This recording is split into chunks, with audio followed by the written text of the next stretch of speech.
大家好，欢迎来到香芋味蕾。今天分享一道好吃又解馋的懒人版酸辣粉。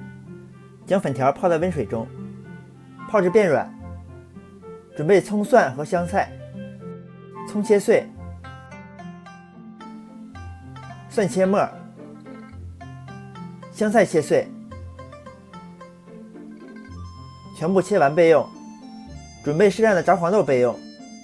准备一个空碗，倒入葱蒜香菜，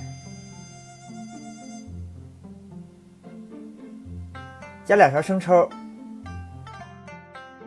，2勺陈醋，1勺白糖，1小勺盐，少许鸡精，1勺香油，少许麻油，1大勺辣椒油，加完备用。锅内加入适量清水，大火烧开，倒入泡软的粉条，煮熟后捞出。碗中倒入适量的开水，倒入煮好的粉条，最后再倒入炸黄豆，就可以开始享用了。